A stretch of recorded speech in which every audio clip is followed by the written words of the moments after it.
자, 그렇다면 지금 저와 함께 이 실시간 개표 현황들 살펴보시면서요. 시장에 관한 흐름들 그리고 현재 득표율에 관한 흐름들도 살펴보겠습니다. 실시간 개표 현황입니다. 지금 보이시는 것처럼 각 주마다 지지하는 당에 관한 색깔이 표시가 되어 있는데요. 자, 일단 우리가 경합주로 알려져 있는 7개 주에 관한 브리핑들을 좀 이어가 보도록 하겠습니다. 여기 보이시는 네바다주 같은 경우에는 아직 개표가 시작되지는 않았습니다. 그래서 추가적인 득표에 관해서 계속 살펴볼 여지가 있을 것 같고요. 자, 그리고 밑에 보이시는 애리조나주도 보겠습니다. 애리조나주 같은 경우에는 현재 구간에서는 49.7 대 49.5%로 트럼프가 소폭 우세한 상황입니다. 하지만 오차 범위 내에 있다라는 부분들과 아직까지는 개표율이 50%에 불과하다라는 부분들 때문에 추가적인 그러한 반전이 있을 수 있다라는 부분들도 체크해 보시면 좋으실 것 같습니다.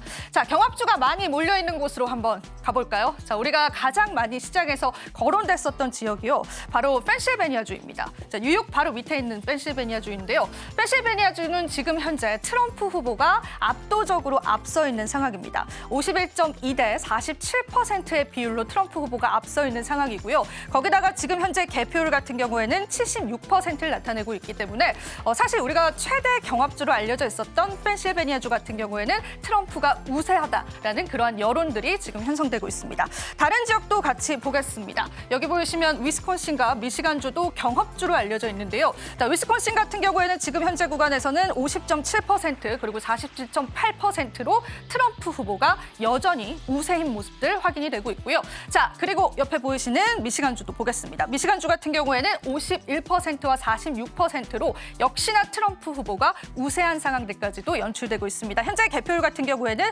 69%를 나타내고 있습니다.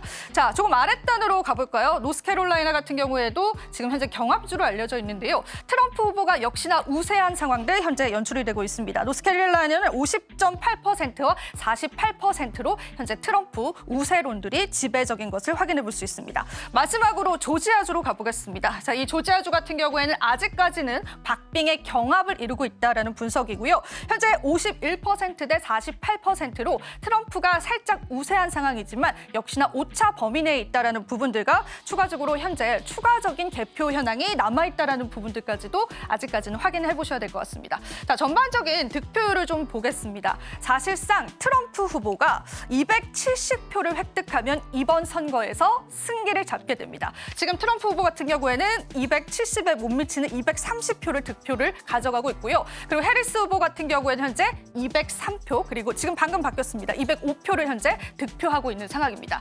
자, 초박빙이다라는 예상과는 다르게 우리가 경합주에서 트럼프의 우세 상황들을 확인해 볼 수가 있는데요.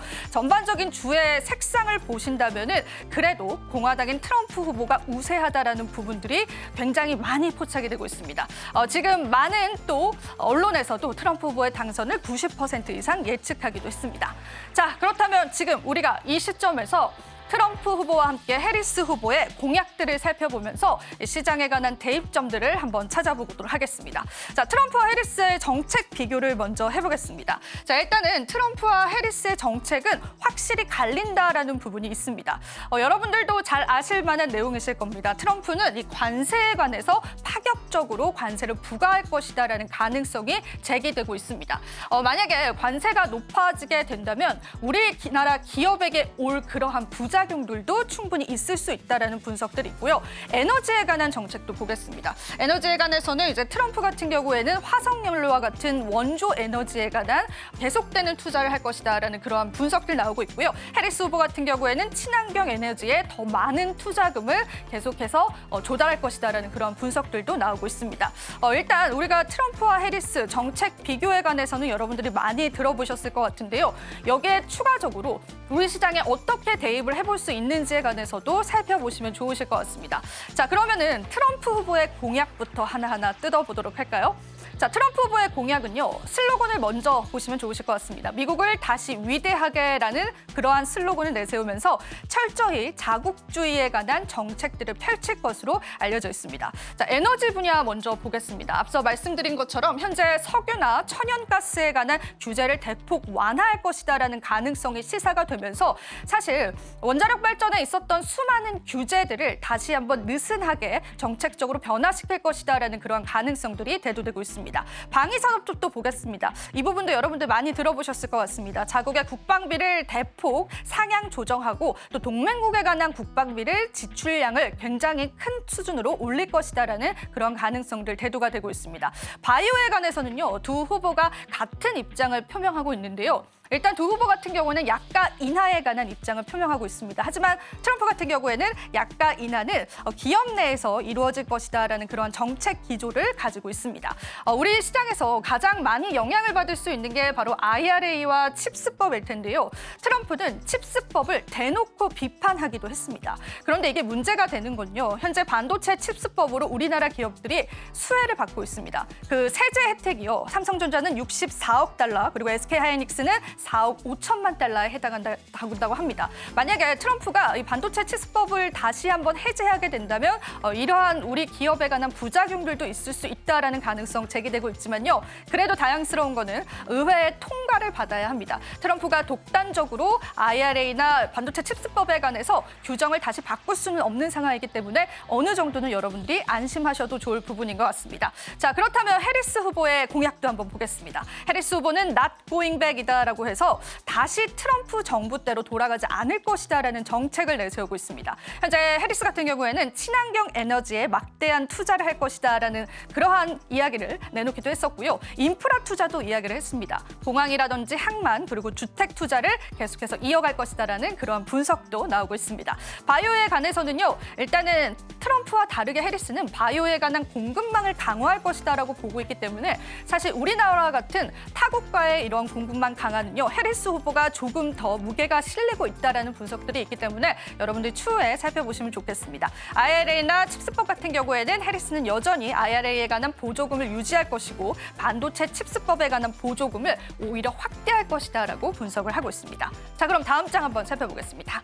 해리스와 트럼프 후보, 국내 업종에 관한 수혜 전망도 살펴보실 텐데요. 자, 말씀드렸던 키워드들을 여러분들이 하나하나 기억을 해주시고요. 관련해서 우리가 섹터 단으로 봤을 때 어떤 섹터군들이 수혜를 받을 것인지 그리고 어떤 섹터군들이 수혜가 아닌 리스크를 가져갈 것인지를 확인해 보실 수가 있습니다. 자, 여기 보시는 항목 보시면요. 반도체와 금융, 자동차와 2차 전지, 그리고 방산까지도 나눠져 있는데요. 자, 여기서 우리가 주목을 해봐야 될 부분들이 있습니다. 바로 공통 섹터에 관한 그런 부분인데요. 일단 공통 섹터는 바이오와 방산 쪽으로 이야기를 해볼 수 있겠습니다. 자, 이렇게 해서 저희가 국내 업종별 수혜 전망들 살펴봤는데 일단 키포인트들 하나씩 잡고 가면 좋을 것 같아서 한번 이야기를 나눠보겠습니다. 해리스 후보 같은 경우에는 지금 현재 신재생과 친환경에 관련한 국가의 재정을 굉장히 확대할 것이다라는 예상이 되고 있습니다. 그에 따라서 신재생, 친환경 관련주들이 우리 시장에서 움직임을 보여주기도 했었고요. 자, 트럼프 후보 쪽으로 가보자면은 일단은 방위 산업에 관한 지출 확대가 우리나라에서도 악재로 다가올 수는 있지만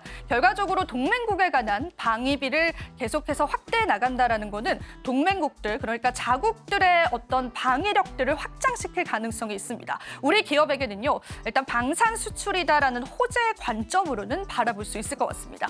조선주도 이제 트럼프 후보 같은 경우에는 LNG선에 관한 발주량을 늘릴 수 있을 것이다라는 가능성이 좀 대두가 되면서요, 우리 국내 조선주에 관한 수혜도 예상될 수 있다라는 그러한 분석들도 나오고 있습니다. 금융 쪽도 한번 살펴보겠습니다. 자, 금융 쪽 같은 경우에는 트럼프 후보가 이제 계속해서 이제 인플레이션을 촉진시킬 수 있을 것이다라는 가능성이 대두가 되는데요. 그 이유 중에 하나는 트럼프 같은 경우에는 기업에 관한 세금을 대폭 감면할 것이다라는 정책을 내세웠습니다. 만약에 트럼프 후보가 이렇게 세금을 감면하게 된다면 세수를 다시 한번 국가 부채로 채워야 합니다. 자, 다시 한번 미국 정부에서 국가 부채, 그러니까 돈을 찍어내게 된다면 우리가 지금까지 기대했었던 금리 인하는 조금 늦춰질 수도 있을 것이다라는 그러한 가능성들도 시장에 대두가 되고 있습니다. 이러한 부분들도 여러분들이 같이 챙겨보시면 좋으실 것 같습니다. 지금 바로 구독을 눌러보세요. 실시간 경제 뉴스, 투자 전문가들의 다양한 시황과 정확한 분석, 또 알찬 투자 정보까지 신뢰할 수 있는 저희 서울경제TV와 함께하세요.